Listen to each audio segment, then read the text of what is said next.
نستعينه ونستهديه ونستغفره من ده نعوذ بالله من شرور أنفسنا ومن سيئات أعمالنا من يهده الله فلا مضل له ومن يضلل فلا هادي له أشهد أن لا إله إلا الله وحده لا شريك له. Tak ada pun? Dah. Asyhadu anna sayyidana Muhammadan abduhu wa rasuluh. Allahumma salli wa sallim wa barik ala sayyidina Muhammadin al-Fatih lima ughliqa wal khatim lima sabaqa nasiril haqqi bil haqq wal hadi ila siratikal mustaqim.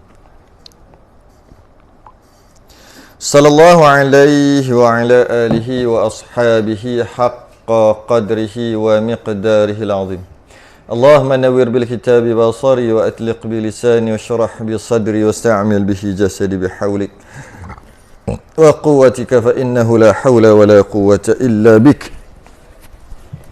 Subhanaka la ilma lana illa ma 'allamtana innaka antal alimul hakim.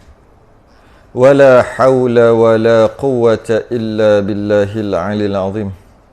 أما بعد, sambung Kifayatul Muhtadi, muka surat 104.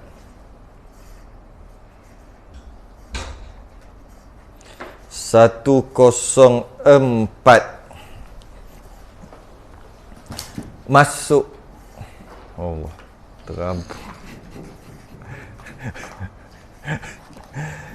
masuk bab baru, masuk fasal baru.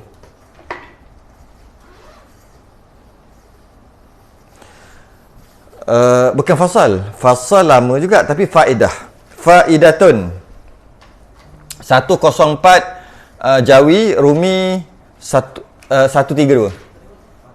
104 Jawi, Rumi buat cara Rumi lah. Jangan pegangan Jawi 132. Dia pegang Rumi, sibuk dengan muka surat Jawi. Jawi 104, Rumi 132. Aduh ya Allah. Hai. Faedah ni faidatun. Faedah ni satu kalam, satu perkataan,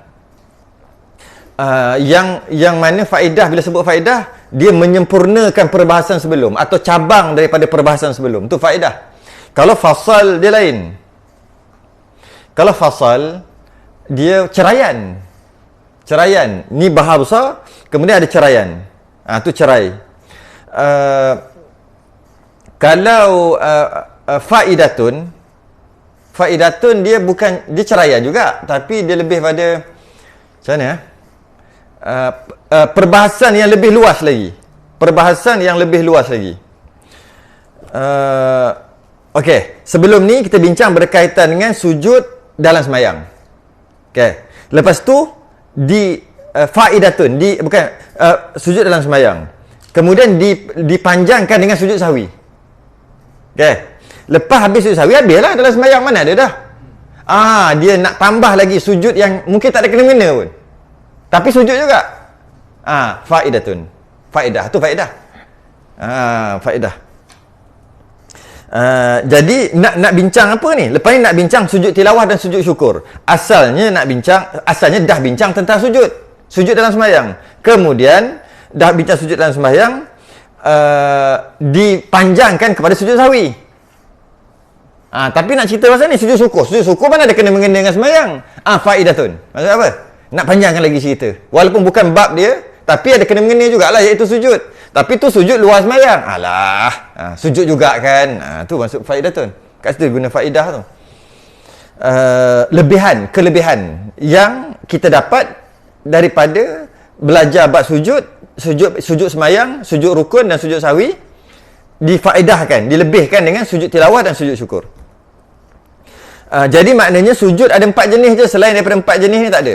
Pertama sujud sahwi, yang kedua pertama sujud rukun, Sujud rukun tu sujud semayang tu lah kan. Yang kedua sujud sahwi, sujud bila lupa tu. Yang ketiga sujud tilawah, yang keempat sujud syukur. Tak ada selain daripada 4 sujud ni, tak ada. Pernah tengok tak orang buat lepas dia sembahyang hajat, dia sujud untuk doa? Lepas salam. Soalannya, sujud apa? Salah satu ni sujud apa? Sahwi? Bukan. Sujud rukun. Rukun apa dah salam? Sujud syukur. Bukan syukur nak minta. Bukan bersyukur. Sujud tilawah. Jadi bila pula dia baca ayat-ayat ni? Tak ada lah. Tak ada. Itu tak ada. Cuma memang ada. Saya pernah tengok satu kitab je yang kata ada kaifiat solat hajat ni lepas salam sujud. Ada satu kitab je. Itu pun ditolak oleh banyak ulama yang lain. Jadi tak ada lah. Sujud lepas salam tak ada. Habis tu nak doa lepas salam, doa lah. Habis nak doa dalam sujud. Masa sujud takhir kenapa pula nak sujud? Okey, kalau nak sujud juga lepas salam. Boleh tak baca doa bahasa Melayu? Sebab 4 sujud tadi tak boleh baca doa dalam Melayu. Tak boleh baca yang Melayu. 4 sujud tadi. Boleh tak? Kalau boleh tu bukan sujud lah. Tapi sujud apa tu? Sebab tu setengah orang kata haram. Tak boleh sujud tu. Sujud 4 ni je halal.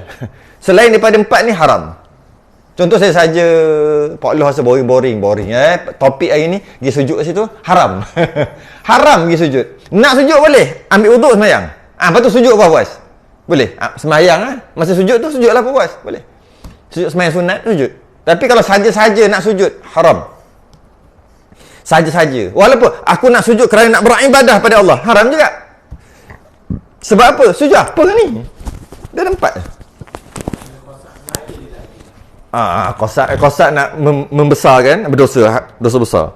Qasad nak membesarkan sehingga tahap Tuhan, kafir.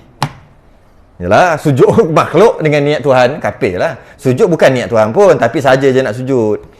Kan nak sujud macam berlaku kecoh dulu kan. Dia kahwin, dia perempuan. Dia kahwin dengan lelaki tu masuk Islam. Orang India ke Sing ke macam tu lah, tak ingat orang apa. Dia kahwin, lepas tu dia dah kahwin di Malaysia ni. Dengan orang India atau orang Sing tu, tak ingat orang agama apa. Kemudian dah masuk Islam lah. Masuk perempuan ni Islam. Lepas tu lelaki tu masuk Islam, dia pergi jumpa keluarga lelaki tu. Lelaki tu sujud.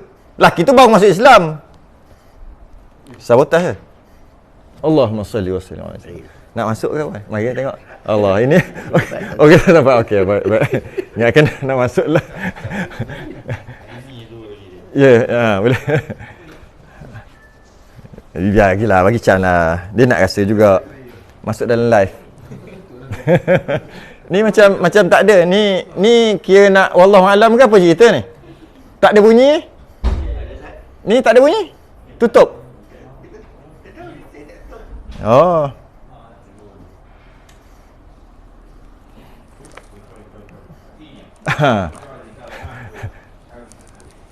Tak apalah. Okeylah, dimaafkan lah. No problem. Macam mana kan? Atas faktor muak. InsyaAllah. Bukan sakit. Teknikal. Pas macam mana ni? Boleh? Boleh? Rancangan tergendala sebentar. Okey, ada dah. Beres. Baik. Okey, apa tadi kita berhenti kat mana tadi? Sujud tadi. Dia. Tu dah terlupa dah cerita. Kacau betul Haji Mat ni.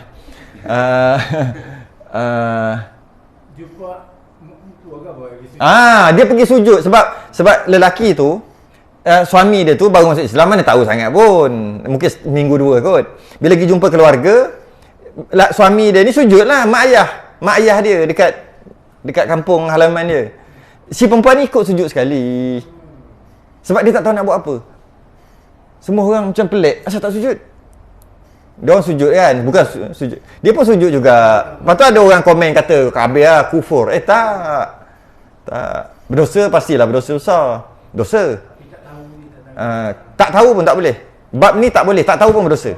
Cuma kafir taklah, dia bukan jadikan itu Tuhan. Tu kata tadi, sujud kerana membesarkan dosa besar. Sujud membesarkan tahap Tuhan, baru kafir. Kata Tuhan ni sampai ke tahap Tuhan baru kafir. Memang logik lah. Oh, sembah makhluk apa sampai tahap Tuhan kan. Jadi dia sujud hormat.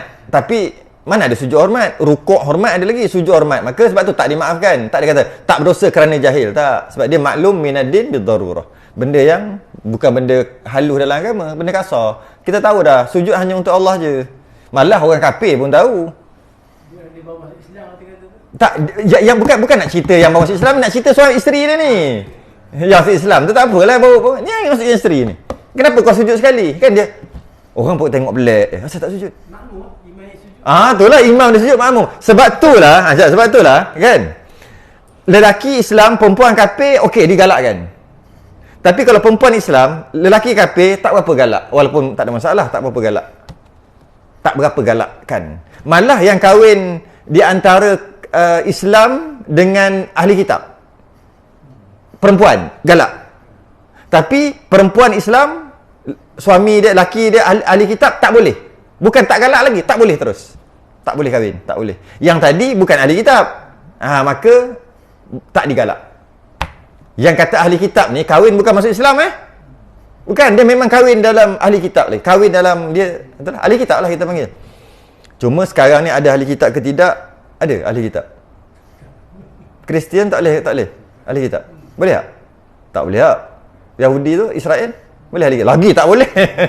Sunat pun tak. Ahli kitab sunat. Kan? Betul? Ada orang cakap ada dekat Mesir. Orang cakap ada kat Mesir, masih lagi ada kumpulan yang masih lagi di inilah ahli kitab. Jadi sujud sujud hanya 4 aja. Bermula qala al-musannif rahimahullahu taala. Bermula sujud tilawah itu sebab sujud rukun kita dah bincang. Sujud sahwi pun baru lepas habis kan. Maka masuk pula sujud tilawah. Itu bagi orang yang membaca akan bermula sujud tilawah itu bagi orang yang membaca akan salah satu daripada segala ayat sajadah. Dan jikalau kanak-kanak sekalipun. Yalah siapa-siapa walaupun kanak-kanak. Cantik ayat ni. Kita tengok bermula sunat sujud tilawah. Bila sebut sujud, gabungan dia tilawah. Bila sebut ayat, gabungan dia sajadah. Tapi orang Melayu panggil sujud sajadah, jahanam. Sebaik tak berdosa. Tak apalah, sebutlah, janji faham betul. Daripada sebut betul tapi faham salah, baik sebut salah faham betul. Betul tak? Lebih baik sebut salah tapi faham tu betul daripada sebut betul faham salah. Tak? Sujud sebut salah faham betul tak? Nak pergi mana ni? Pergi sembahyang nak pagi Jumaat ni. Nak pergi sujud sejadah. Sebut salah faham ni? Betul? Lagi baik daripada sebut sujud tilawah betul dah sebut tapi faham salah. Tak tahulah dia faham macam mana. Faham salah. Maka lebih baiklah sebutan tu salah, janji buat tu betul. Jadi bila kita sebut sujud tilawah, bila sebut ayat sajadah. Jadi ayat dia begini. Disunatkan untuk sujud tilawah apabila membaca ayat sajadah. Tu. Tapi orang Melayu disunatkan sujud sajadah bila baca ayat sajadah. Sujud sajadah. Sujud sajadah ni maksud apa tau? Sujud-sujud. Sajadah tu sujud. Sujud tu sujud. Jadi sujud-sujud. Nak gana nak pergi sujud-sujud. Pagi Jumaat sujud-sujud. Sujud-sujud apa? Sujud sekali aja. Yalah sujud kan sekali je sujud tu kan. Sujud-sujud apa? Maksudnya pada sembahyang itu ada banyak sujud. 5 kali sujud. Sujud-sujud. Sujud tilawah bukan sujud sajadah, tapi tak salah lah nak pakai sujud sajadah. Cuma yang tepatnya sujud tilawah. Tilawah tu apa maksudnya? Baca. Tilawatul Quran, baca Quran. Jadi sujud tilawah, sujud baca. Tambah sikit, sujud kerana baca. Baca apa? Baca ayat Quran lah. Takkan sujud kerana baca komik kot. Sujud kerana baca Quran. Sujud kerana baca Quran. Sujud tilawah. Sujud kerana bacaan. Apa hikmah sujud tilawah ni? Sujud tilawah ni ada dalam syariat pada ayat-ayat sajadah ajalah. Ada ayat-ayat, beberapa ayat sajadah, ada 14. Disunatkan sujud tilawah kerana ayat itu merupakan pujian bagi orang yang bersujud dan celaan bagi orang yang tak bersujud. Cerita dalam tu. Sehingga orang kafir semua tidak bersujud, kita bersujud. Tu maksudnya. Ataupun mereka yang beriman pakat-pakat sujud, kita bersujud.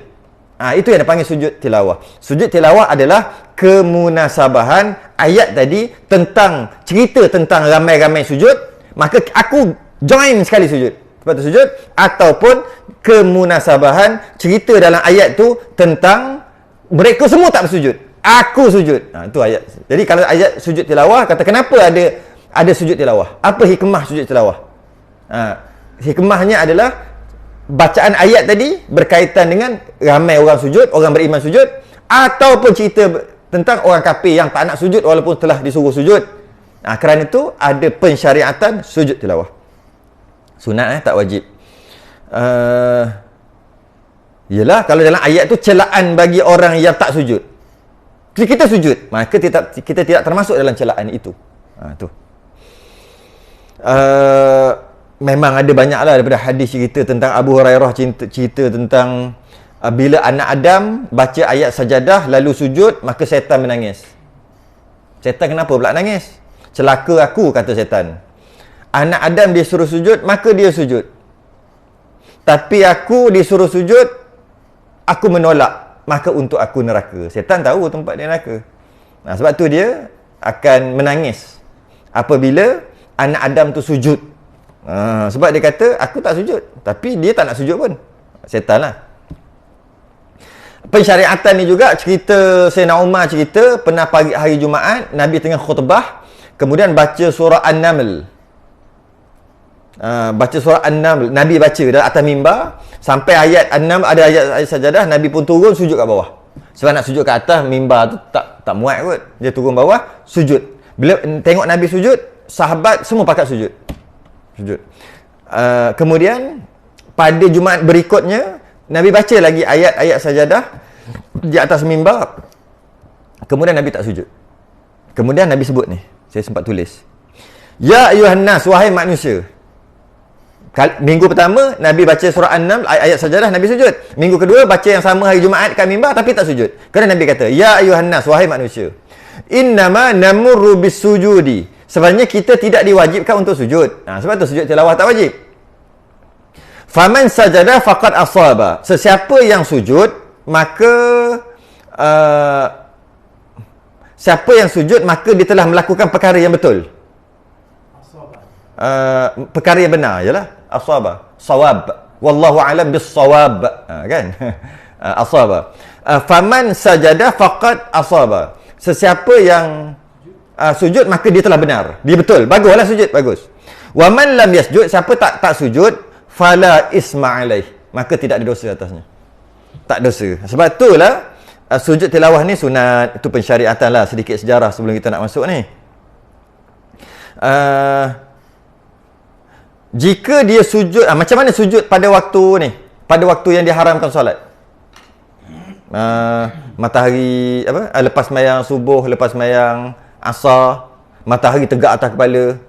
Tapi tu pendek sangat lah waktu tu. Baca tu, jika baca ayat sajadah tadi pada waktu yang dimakruhkan, yang waktu yang tadi ada setengah kata haram, ada setengah kata makruh tahrim, yang lepas asar, lepas subuh tadi. Ada ulama kata haram, ada ulama kata makruh tahrim. Makruh, tak sampai haram, tapi makruh. Yang pastinya bila makruh tak dapat pahala juga, kan makruh kan. Macam mana kalau dia baca pada waktu tu? Jika dia baca ayat-ayat sajadah tanpa ada tujuan untuk melakukan sujud tilawah, terbaca je, tengah baca Quran, lalu pula, maka tak disunatkan untuk dia sujud, dan bacaan dia tidak makruh, bacaan Quran dia tidak makruh, dan dia tidak disuruh, tak dituntut untuk sujud. Okay? Kalau dia sujud juga, maka sah sujud tu. Sah sujud. Tak batal lah sujud tilawah tu. Tapi tak dituntut. Kalaulah dia baca dengan niat nak sujud. Dengan niat nak sujud. Tadi tak niat. Dengan niat nak sujud, maka bacaan dia tu makruh, bacaan dia makruh. Bacaan makruh dan sujud dia juga kalau dia niat. Wujud ni. Bacaan dia makruh, maka hukum sujud tu haram. Dia sama je. Macam solat qada. Qada semayang bila-bila boleh, betul. Tapi kalau dia memang niat nak qada pada waktu yang haram, iaitu lepas asar dan lepas subuh, haram juga. Yang kata boleh qada bila-bila, betul. Yang dia bukan niat pun, dia tiba je, tak ada puas buat apa, qada ni lepas asar ni, lepas asar pun boleh, tak apa. Yang ni dia memang nak qada boleh qada, boleh lah qada sekarang, nanti qada lepas asar. Kenapa qada lepas asar? Qada sekarang lepas asar. Itu tak boleh. Tapi kalau dah tiba-tiba dia nak qada lepas asar, dia tak bukannya niat pun nak qada mulanya. Sebab dah tak ada kerja, masa ni je free, boleh qada. Maknanya walaupun qada bila-bila masa boleh, tapi tetap juga tak boleh buat waktu haram dengan niat nak buat waktu tu. Tapi kalau dia jalan elok je, tak tahu nak buat apa, lepas sembahyang subuh tak tahu nak buat apa, tengok-tengok belum syuruk lagi, sembahyang subuh dah pukul 6.45. Sembahyang qada boleh. Dekat situ. Sebab dia lebih kepada bermain-main sebenarnya yang haram tu. Macam banyak waktu lain, kenapa letak waktu lepas waktu nak qada waktu itu? Waktu haram. Dia lebih pada bermain-main. Sebab tu haram. Sebab tu kalau dia bukan niat pun nak qada, lepas tu tiba-tiba memang tak ada hal, memang tak ada buat nak baik-baik, qada dia duduk saja. Itu tak apa. Kenapa pula boleh? Sebab dia tak ada unsur bermain-main kat situ. Jadi macam tu juga yang tadi. Baca dalam ni, kenapa baca lepas asar ni? Dan baca pula ayat tu ni. Ayat sajadah. Sebab nak sujud tilawah ke? Bukan, memang nak baca tak terfikir pun. Maka tak dituntut untuk sujud tilawah. Tapi kalau sujud juga sah.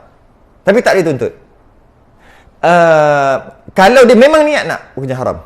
Bacaan tu makruh, hukumnya haram. Okey. Yang bila dia kata kat sini, bermula sujud tilawah itu bagi orang yang membaca akan salah satu daripada segala ayat sajadah. Bila sebut ayat, maknanya satu ayat. Bukan satu surah, satu ayat. Dan satu ayat tu penuh. Sebab kalau separuh dia tak nama satu. Ayat tu penuh. Sebab satu ayat. Ayat-ayat je. Tak. Bukan. Tak. Maksud ayat-ayat tu maksud 14 ayat sajadah. Itu maksud ayat. Membaca ayat-ayat sajadah. Banyak tu bukan merujuk kepada kena baca banyak ayat pada surah itu, bukan. Maksud banyak tadi merujuk kepada 14 tempat. Jadi ayat-ayat sajadah ada satu ayat penuh 14 kali. Ada satu ayat dia tu ayat. Jadi maknanya yang dimaksudkan dengan segala ayat, segala tu mana banyak. Segala tu maksud ada 14 ayat. Bermacam-macam surah. Dan maksud ayat adalah penuh ayat. Maksud ayat tu sepenuh ayat, bukan separuh ayat. Jadi ada dua maksud kat situ lah. Bukan kalau tebuk pun masih lagi boleh ambil ayat. Penuh ayat. Bukan penuh surah kan sebut tadi. Penuh ayat. Jadi ayat tu penuh daripada habislah ayat tu. Kalau dua baris penuh. Itu namanya satu ayat. Dan penuh tu ada 14. Jadi kalau tebuk tak ada masalah. Jangan tebuk tengah-tengah lah. Faham tebuk tengah-tengah? Dia bukan baca awal ayat tu, dia tebuk, tapi dia tebuk tengah. Dah lah dia tebuk tengah surah, dia tebuk tengah ayat pula. Innama yu'minu bi ayatina alladhina idza dzukiru. Dia terus tebuk dzukiru bi akhiru sujadah. Tak ada innama. Itu tebuk juga. Tebuk tu tak boleh. Tapi kalau tebuk dekat innama, no problem. Jadi kita bahas sebab tu. Okey. Kalau ayat terakhir surah Iqra tu, wasjud waqtarib. Awal lagi? Baca daripada awal. Surah Iqra je pun. Wasjud waqtarib yang awal tu. Kallala tuti'hu wasjud waqtarib. Kallala tuti'hu wasjud waqtarib, satu ayat. Itu tak apa. Okey. Itulah satu ayat. Tapi kalau yang tebuk tengah-tengah tu, wasjud waqtarib, tak ada yang tu. Tu kata tebuk. Tebuk boleh. Tebuk apa? Tebuk ayat. Tebuk satu ayat penuh. Tu tak apa. Tebuk ayat satu tu dah potong dua. Tu yang tak boleh. Tak boleh tu maksud tak ada hukum sujud. Kalau tebuk satu ayat ada. Itu akan bincang sekejap lagi. Dan sunat bagi orang yang mendengar. Dan sunat bagi orang yang mendengar akan orang yang membaca. Sunat bagi orang yang mendengar akan orang yang membaca akan salah satu daripada segala ayat-ayat sajadah yang tadi tu. Yang 14 kan. Yang mendengar pun sunat sujud. Dia bukan baca, dia dengar. Kita kira ni luar semayang bukan dalam semayang. Dalam semayang hukum lain. Makmum kan, dalam semayang hukum lain. Ini cerita luar semayang lah. Dan sunat bagi orang yang mendengar akan orang yang membaca akan salah satu daripada segala ayat sajadah yang pada 14. Sunat sujud. Okay. Yang dengar je. Dalam Al-Quran akan sebagai bacaannya yang terbilang, dan mesti yang bila dia dengar orang baca tu, bacaan tu mesti terbilang ataupun masyru' ataupun yang disuruh syarak. Bacaan yang disuruh syarak, bacaan yang cukup syarat. Apa bacaan yang tak cukup syarat? Antara bacaan yang tak cukup syarat, tak habis satu ayat. Jadi segala ayat yang ke-14 akan sebagai bacaannya yang terbilang pada syarak, yang cukup syarat. Cukup syarat. Dengar bacaan tu dan cukup syarat. Apa dia? Pertama, dia tu baca betul. Tu syarat dia. Kalau baca pun tak betul, tajwid pun tak betul, tak adalah sujud. Yang kedua, baca dia penuh satu ayat. Apa lagi? Itulah. Baca dia tu bukan dalam toilet. Sebab baca dalam toilet haram. Maka kita dengar kat luar toilet, ayat sajalah sujud lah. Itu maksud masyru' ataupun yang terbilang pada syarak. Yang terbilang masyru', yang disuruh syarak. Kalau dibaca dalam berjunuk, ya. Yelah, kalau dia tahulah. Kalau dia tahu. Sebab junuk tak nampak kat muka. Junuk tulis kan, tak nampak. Lepas mandi hilang, tak nampak kan. Jadi kalau dia tahu, bukan masyru', maksudnya tak adalah sujud. Sebab dia baca tu pun dah berdosa. Tak terbilang. Kalau dia tahu, bini dia lah, isteri dia lah tahu. Takkan jiran tahu kot. Bahaya tu. Bini dia lah maknanya. Macam tu lah. Yang terbilang pada syarak, yang tidak dipertikaikan bacaannya itu. Okay? Maka sunat sujud. Yang dengar ni, sunat sujud. Dan lebih muakkad, lebih lagi sunat sujud, lebih dituntut lagi sunat sujud apabila sujud orang yang membaca. Lebih lagi, yang mendengar tu adalah dia mendengar dirinya sendiri. Lagilah. Dahlah dia baca. Sebab yang sunat adalah dengar orang baca, sunat sujud. Jadi sunat. Lebih lagi yang dia dengar tu dirinya sendiri yang baca. Lagi lah sunat. Double. Dia dengar dan dia baca. Double. Maka lebih muakkad. Sama ada sengaja dengar ataupun terdengar. Sengaja nak dengar ataupun terdengar. Tetap juga sunat jika masyru', jika cukup syarat. Antara masyru', antara yang cukup syarat ni, antara yang terbilang ni, dengar dengan jelas. Kalau dengar tak jelas, tak, macam dengar tak berapa dengar kan. But tak bute. Tak, sama juga. Tak sunat. Walaupun tukang baca. Tukang baca je. Sebab tukang baca dia boleh dengar diri sendiri walaupun dia pekak. Maksud dia tahu, maksudnya dia dengar tu maksud dia tahulah. Jadi tukang baca je. Tapi kalau orang baca, dia tahu orang baca, tetap tak juga. Dia mesti dengar. Dia pekak, dia tahu orang baca. Dia tahu je, tapi dia tak dengar. Tak masyru'. Tapi kalau dia sendiri, dalam istilah syarak dia panggil orang pekak, dia dengar diri sendiri. Sebenarnya dia tak dengar kan, tapi dia dengar. Bila dia dengar kalau dia baca. Maksud kalau orang pekak baca, keluar kat mulut kalau boleh baca lah. Biasa orang pekak boleh bercakap? Tak boleh kan? Katalah boleh. Contohnya dia dah bercakap dulu baru pekak. Kan? Kalau pekak daripada awal biasanya tak pernah dengar perkataan. Nak cakap macam mana? Bila pekak automatik bisu. Bisu tu bukan bisu tak bunyi suara. Bunyi suara tapi tak erti bercakap. Sebab pekak automatik bisu. Kalau bisu belum tentu pekak. Kan? Kalau pekak automatik bisu. Automatik tak boleh bercakap. Itu pekak original. Kalau pekak yang dah besar, dah hafal Quran pekak, yang itu dia boleh baca. Dia tak dengar. Getaran tu dia ada masuk kat gendang, getaran tu kan. Maka sunat bagi dia untuk sujud dia. Tapi kalau dia dengar orang lain, dia tengok mulut. Dia jenis baca mulut orang kan. Oh, baca surah ni. Tak sunat. Sebab dia mesti dengar. Orang pekak ni mesti dengar. Jadi kalau dia tu tak pekak tapi tak berbutir, dengar tak dengar, tenggelam timbul, tak sunat juga. Tak sunat. Mesti dengar, itu antara masyru', antara yang terbilang. Dengar pula dengan jelas, bukan terputus-putus. Walaupun tak tahu siapa baca sekalipun. Dengar je, tiba-tiba je baca. Macam mana? Sunat. Tak tahulah mana dulu, sujud dulu baru lari dulu baru sujud ke. Tapi biasanya lautan lah. Biasanya lautan. Siapa yang biasa masuk hutan, dia dengar. Jenis Islam kot. Tak tahulah. Dengar tu daripada ni rakaman. Tak. Dia kena ori. Dia kena apa? Live. Bukan live tak boleh juga. Original. Betul-betul. Dia tak masuk. Yang dengar, malah dengan live pun tak juga. Ya, dengan live yang tapi jauh.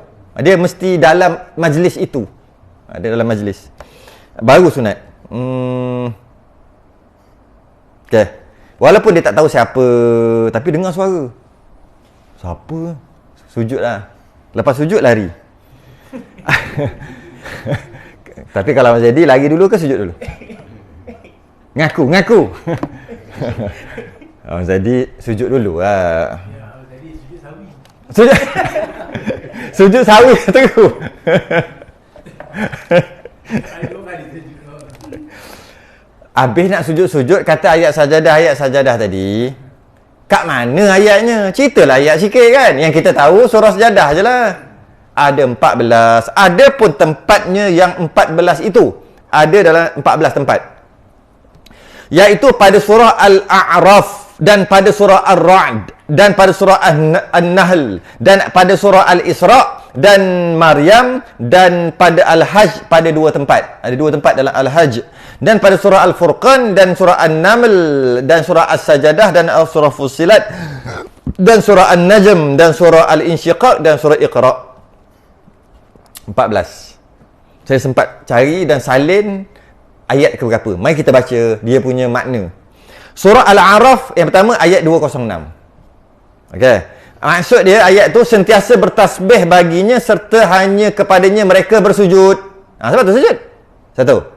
Ar-Ra'd ayat 15. Dan kepada Allah jugalah sekalian makhluk yang ada di langit dan di bumi tunduk dan menurut perintahnya sama ada dengan sukarela atau dengan terpaksa. Demikian juga bayang-bayang mereka pada waktu pagi dan petang sujud. Yang ketiga surah An-Nahl ayat 50. Mereka takut kepada Tuhan mereka yang mengatasi mereka serta mereka mengerjakan apa yang diperintahkan sujud. Yang keempat surah Isra ayat 109. Dan mereka segera merebahkan diri bersujud sambil menangis sedangkan Al-Quran menambahkan mereka khusyuk sujud. Yang kelima surah Maryam ayat 58. Apabila dibacakan kepada mereka ayat-ayat Tuhan yang Maha Pemurah, mereka segera merebahkan diri bersujud dan menangis. Memang kenalah dengan ayat tu kan. Yang keenam surah Al-Hajj ayat 18. Sesungguhnya Allah tetap melakukan apa yang dirancangnya sujud. Yang ketujuh surah Al-Hajj ayat 77. Wahai orang beriman, rukuklah serta sujudlah mengerjakan sembahyang dan beribadahlah kepada Tuhan kamu dan mentauhidkannya serta mengerjakan amal-amal kebajikan supaya kamu berjaya di dunia dan di akhirat. Surah Furqan ayat 60. Dan apabila dikatakan kepada mereka yang musyrik itu, sujudlah kamu kepada Ar-Rahman, Tuhan yang Maha Pemurah, mereka bertanya, siapakah Ar-Rahman itu? Patutkah kami sujud kepada apa sahaja yang engkau perintahkan kepada kami? Dan perintah yang demikian menjadikan mereka bertambah jauh. Kan ini tak nak sujud. Dia tak nak sujud walaupun disuruh sujud. Maka kita pun sujud. Ayat 60 Furqan. Ayat surah An-Naml ayat 26. Allah, tiada Tuhan melainkan Dia, Tuhan yang mempunyai arasy yang besar, sujud. 10. Surah As-Sajadah ayat 15. Sesungguhnya yang benar-benar beriman kepada ayat-ayat kami hanyalah orang yang apabila diberi peringatan dan pengajaran dengan ayat-ayat itu, mereka segera merebahkan diri sambil sujud menandakan taat dan patuh dan menggerakkan lidah mereka dengan bertasbih serta memuji Tuhan mereka dan mereka pula tidak bersifat takbur. Wahum la yastakbirun kan. Okey. Sujud. 11 surah Fussilat ayat 38. Oleh itu, jika mereka tetap menyombong diri dan menjauhkan perintah Allah dan mengesakannya, maka tidaklah menjejaskan kebesaran Tuhan kerana malaikat-malaikat yang ada di sisi Tuhanmu tetap bertasbih kepadanya waktu siang dan bahkan mereka tidak pernah jemu. Surah An-Najmi Ayat 62. Maka hendaklah kamu bersujud kepada Allah yang menurunkan Quran itu dan beribadahlah kepadanya, bukan kepada berhala-berhala. Surah Insyiqaq ayat 21. Dan apakah pula alasannya apabila dibacakan Al-Quran mereka tidak mahu taat dan sujud? Dan yang ke-14 surah Al-Alaq ayat 19. Dan sujudlah serta dampingkanlah dirimu kepada Allah dengan taat dan beramal soleh. Ada 14 tempat yang ayatnya itulah munasabah untuk kita sujud selepas pada itu. Dan tiada daripadanya sajadah pada surah Sad. Surah Sad tak ada. Tak ada sujud. Kenapa tiba-tiba dia cakap surah Sad ada sujud ke? Tiba-tiba je. Pada surah Sad tak ada. Bahkan sujud syukur juga. Dalam surah Sad ni tak ada sujud tilawah, tapi ada sujud syukur. Apa cerita ni? Disunatkan dia untuk sujud syukur apabila dibacakan dia ada yang lain daripada ketika sembahyang. Ketika sembahyang tak boleh. Surah Sad. Dia sujud syukur. Kenapa tiba-tiba cerita tentang surah Sad? Sebab dalam Quran, bila tempat ayat sajadah, dia ada tanda kubah masjid. Kalau kita cari, ada 15, bukan 14. Yang ke-15 tempat surah Sad tu lah. Ayat yang ke-24. Surah Sad. Ayat 24. Ada kubah masjid juga. Sekarang ni 14 ke 15? 14. Tapi kenapa yang ke-15 ada surah Sad? Sebab mazhab Maliki dan mazhab Hanafi ada, maksudnya ayat sajadah. Tapi mazhab Syafi'i dan mazhab Hanbali tak. Surah Sad ayat 24 bukan termasuk dalam ayat sajadah. Sebab tu dia sebut tiba-tiba je. Sebab dia nak bagi tahu mazhab Syafi'i tak termasuk. Dan disunatkan untuk sujud syukur, bukan sujud tilawah. Sujud tilawah boleh dalam sembahyang, sujud syukur tak boleh, batal. Di luar solat sunatlah sujud syukur bila baca ayat surah Sad ayat 24 ni, jika di luar solat. Jadi untuk meraihkan mazhab Hanafi yang dia juga ayat sajadah, dia tulislah 15 gambar kubah, sedangkan 14 aja. Sebab nak meraihkan mazhab Hanafi, sebab Quran kita bukan mazhab Syafi'i je baca. Jadi kita kena tahulah kalau sujud ketika sembahyang surah Sad ni batal. Saya pernah melalui satu pengalaman yang pahit. Kita jadi makmum, budak tahfiz. Batu yang nak jadi imam ni, dia bukan hafal Quran. Bukan. Banyak kali dah sebut. Dia bukan qari. Afdal jadi imam bukan qari. Afdal jadi imam faqih. Walaupun dia tak qari. Qari ni masuk hafal banyak, baca sedap, bukan. Yang terbaik qari dan faqih. Tapi poin besar dia bukan qari tu, faqih. Jadi bila fenomena yang berlaku sekarang lah, bagus. Kita tak kata tak bagus, kita kata bagus. Cuma perlu penambahbaikan. Kita bukan kata, tu lah, ngaji tahfiz. Ngaji tapi tak belajar. Buat apa? Buat apa gitu? Jangan kata buat apa. Memang terbaik lah tu hafal Quran. Cuma penambahbaikan tu. Apa-apa yang berkaitan dengan imam makmum ketika di pusat tahfiz kena ajar. Maksimum kena ajar. Muafiq masbuk berkaitan dengan sembahyang. Sebab dia akan jadi imam nanti. Dan dia mungkin dia banyak benda lain yang tak belajar sebab dia hafal Quran. Takkan nak belajar semua fiqh? Tak dan nak belajar. Hafal pula berapa 2-3 tahun? Tak dan. Nak belajar fiqh, nak belajar apa semua tak dan. Habis tu macam mana? Ajar bab sembahyang maksimum bab sembahyang. Yang bab lain belajar kat luar, belajar sendiri ke belajar. Sebab dia akan jadi imam nanti. Kalau belajar minimum fiqh, itu yang masalah tu. Sebab apa? Tahfiz dia jadi imam. Pada surah Sad ni dia baca, semua pakat-pakat sujud, dia pun sujud. Jadi batal lah mazhab Syafi'i. Macam mana? Mungkin imam tu mazhab Hanafi gitu. Nampak tadi mazhab Hanafi apa? Mazhab Hanafi orang India, Pakistan. Ni hidung ni. Ini nampak hidung tu penyek, kepek hidung. Ada sorry. Ada. Yang ini Hanafi, masya-Allah. Ini gabung. Ini lain macam. Jadi saya seorang lah tak sujud. Dia sujud, semua sujud. Kita seorang tak sujud. Sebab batal. Okey, imam jahil. Maka imam jahil memang ada kemaafan bagi dia tak batal. Makmum Makmum kena guna jahil juga, tu lah. Maka bergembiralah dan berseronoklah dengan kejahilan itu. Kita kadang berseronok, tak apa jahil. Dia sebut jahil tu macam satu benda yang membanggakan. Tak apa kan, tak tahu kan. Tak tahu tak batal kot. Oh tak apalah, kita orang awam, kita jahil. Seronok dia sebut jahil. Cuba tukar. Tak apalah, kita ni bodoh. Sebut lagi dengan kol-kolah, bodoh. Boleh cakap? Tak, orang kata, mu bodoh mu. Marah, tapi kita jahil. Jahil tu bodoh. Sedap je. Sebut tu, biarlah dalam ada nada kemaluan sikit. Janganlah kebanggaan sebut tu. Yelah, kita ni kan kurang imannya, jahil, tak berapa pandai. Kita ni, siapalah, kita kan orang awam. Tak tahu, jahil. Jahil pun dia sebut apa gitu. Jadi, tak bolehlah sujud. Batal sujud. Patutnya kena tahu bab ni. Makmum kena pasang niat. Makmum yang tengok imam sujud ni, yang sepatutnya tak boleh sujud surah Sad ayat 24 ni, dia kena tak stand dia. Imam terlupa. Maka imam terlupa, imam batal tak? Imam tak batal. Maka makmum tadi boleh ikut. Boleh ikut dengan maksud tak payah mufarakah, tak payah batal, duduk diam-diam. Jangan sujud. Sujud batal lah makmum. Boleh. Ataupun dia kata, apa? Imam batal ni. Maka dia tak boleh ikut. Kalau dia ikut, batal. Jadi kita kena letak kita punya stand sendiri. Okay, kita kata, okay, Imam mazhab Hanafi. Okay, boleh ikut. Boleh ikut maksud tak payah ikut sujud, tunggu dia bangun, terus sembahyang dia.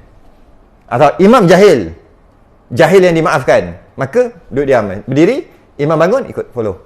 Imam terlupa, dia tengok ada tanda tu, dia terus sujud, dia terlupa. Ni makmum ni cerita ni. Imam tak tahu dia sengaja ke tak sengaja, mana kita tahu tengah sembahyang, mana boleh tanya dia. Kita kata, makmum kata apa? Makmum kata, kita yang ikut. Kalau kita tengok imam batal, kita ikut, kita batal. Habis orang lain boleh ikut. Dia tak ikut imam tu batal, dia kata imam tu jahil. Atau imam tu lupa.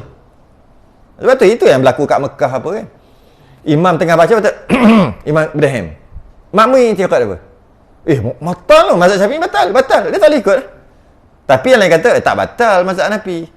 Habis tu, ikut mazhab lain. Biasalah. Ikut je lah. Ikut lah. Tak batal. Kan? Ini intiqad. Kan ada orang kata kan, sedap kata orang Wahabi kan, kata kan. Habis kat Mekah tu memang semua Wahabi. Habis dengan imam Mekah, imam Wahabi. Kejap bila kita tahu intiqad dia? Sekejap bila kita tanya dia? Dia faham macam mana? Dia faham Allah istiwa dekat aras tu, Allah duduk ke apa? Tak tahu. Nak jumpa pun tak boleh, nak salam pun tak boleh dekat dengan dia. Jadi macam ni kita boleh intiqad dia tu Wahabi? Mana tak tahu. Bila tak tahu, intiqad dia sah. Sah lah, mana kita tahu. Jadi sah sembahyang kita. Kan ada orang kata kan, sedap kata kan. Kat Arab Saudi tu semua Wahabi tu sembahyang, orang pakat-pakat pergi umrah, pergi haji tu sembahyang belakang Wahabi. Lepas tu kat sini marah Wahabi. Kejap-kejap mana tahu kalau Wahabi tak sah tu, kalau Wahabi yang mujassimah tu kafir terus. Sedap dia kata sembahyang belakang orang yang tak sah iman, Kata sedap kata orang kat Malaysia ni. Pergi kat Mekah duduk belakang dia juga. Kami tak tahu dia intikad apa. Bila tak tahu, kena anggap dia baik lah. Kita bersangka baik kat sesama Islam. Dia mana tahu? Bila mana tahu, sah. Itu intikad tu penting. Intikad makmum. Kalau intikad, imam ni memang. Imam ni sebelum keluar, dia salam isteri dia. Batal wuduk tapi dia sembahyang. Batal, sembahyang tak sah. Imam ni pula jenis, akidah tak betul. Dia seorang, dia tak boleh ikut. Dia tak boleh ikut. Dah dia intikad gitu. Dia gitu lah. Imam makmum gitu. Itu dia kata tak ada masalah, pergi je. Kita bukannya tahu pun dia macam mana. Main pukul rata gitu mana boleh. Kita bukan sebahagian orang yang selamba je. Asal boleh bantai. Asal boleh Wahabi kan semua Wahabi boleh bantai. Kita bukan gitu. Kita tahu mana yang boleh toleransi, mana yang tak boleh toleransi. Contoh bab ketuhanan memang tak boleh dalam bab tu. Dalam bab fiqh boleh toleransi. Kita bukan mengkhinzir buta gitu. Tak. Mana boleh gitu. Okey. Jadi apa cerita ni? Kenapa mazhab Hanafi kata dia sujud syukur? Mazhab Syafi'i dia kata itu sujud tilawah. Terbalik. Mazhab Syafi'i kata sujud syukur. Mazhab Hanafi kata sujud tilawah. Apa cerita ni? Surah Sad ayat 24 ni. Ada cerita dia. Nak dengar cerita? Allah Mazhadi gimana? Kecing hokmo. Bocor. Orang nak cerita ni. Bukan senang nak dapat cerita ni. Cerita ni macam mana cerita yang ada pada ayat surah Sad ayat 24 ni. Yang mana menjadi khilaf ulama yang mengatakan ada kata sujud tilawah, ayat sajadah, yang ada kata sujud syukur. Dalam sembahyang batal. Kisah dalam surah Sad ayat 24 adalah kisah Nabi Daud. Makna dia, tengoklah surah Nabi Daud, surah Sad ayat 24, baca dia punya terjemahan tu. Sesungguhnya dia telah berbuat zalim kepadamu dan dengan meminta kambingmu itu untuk ditambahkan kepada kambingnya. Dan sesungguhnya kebanyakan dari orang-orang berserikat berpakat, sebahagian mereka berbuat zalim kepada sebahagian yang lain kecuali orang yang beriman dan mengerjakan amal soleh.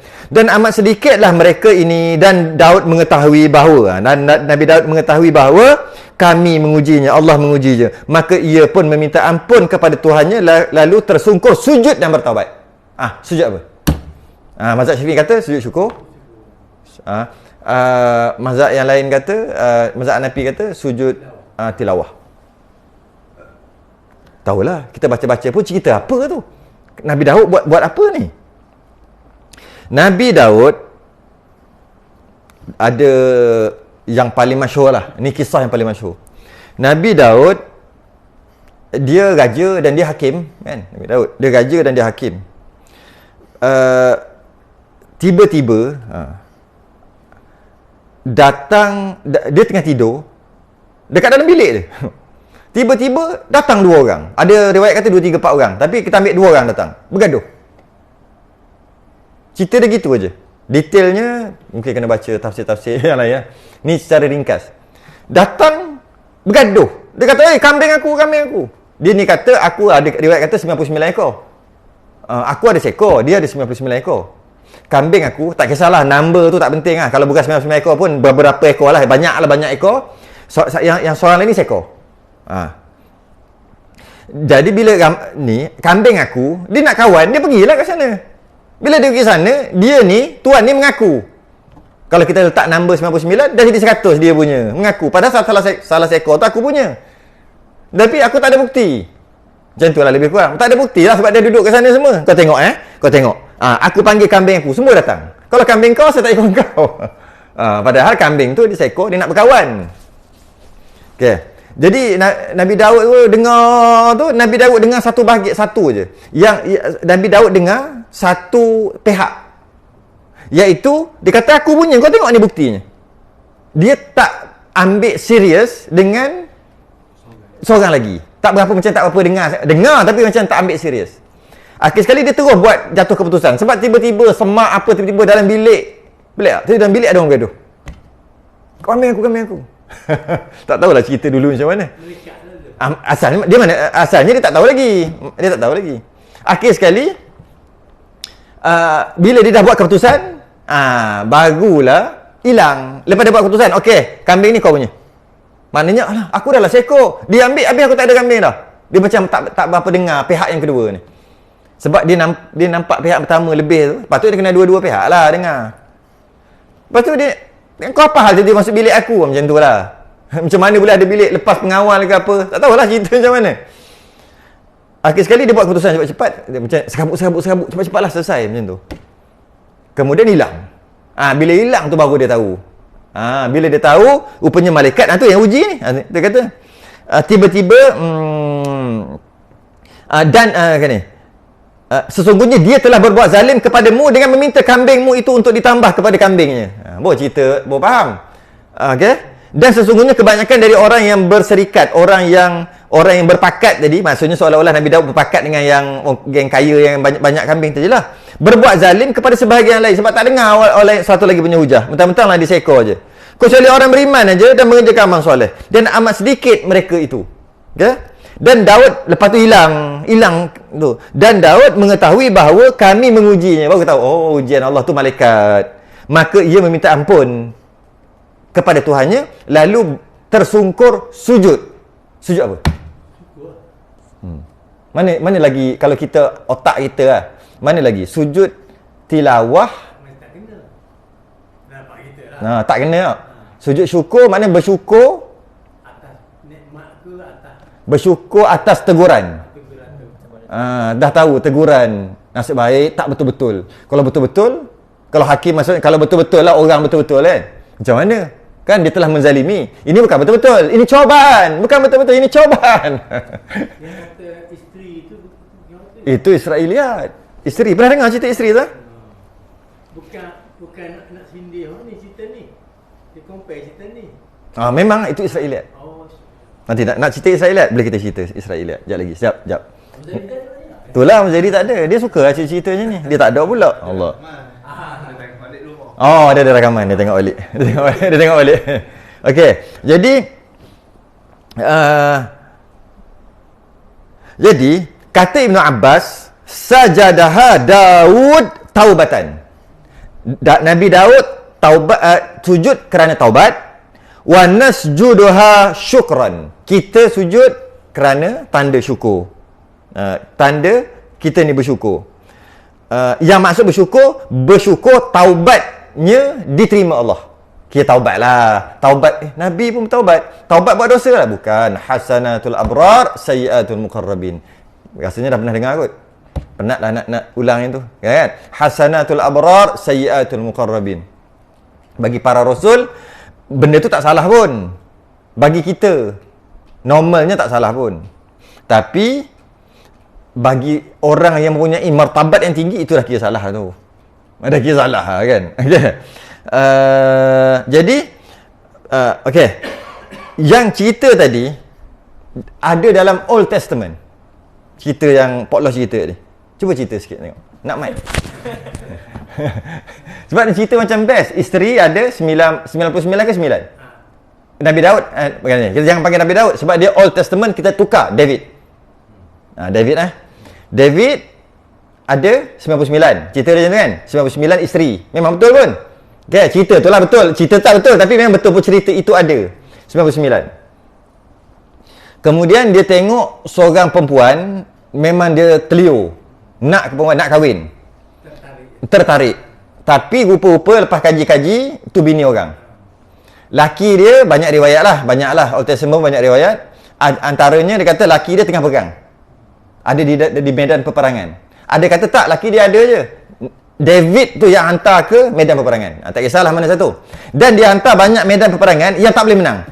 So ada yang ni confirm boleh menang ni confirm boleh menang. Kan banyak berpegang, hantar dekat sini. Yang ni payah sikit nak menang. Tapi dia hantar yang itu. Tujuannya dia nak mati, tapi yalah dah dia nabi, kata mereka taklah jahat direct gitu. Dia pandailah kona tu.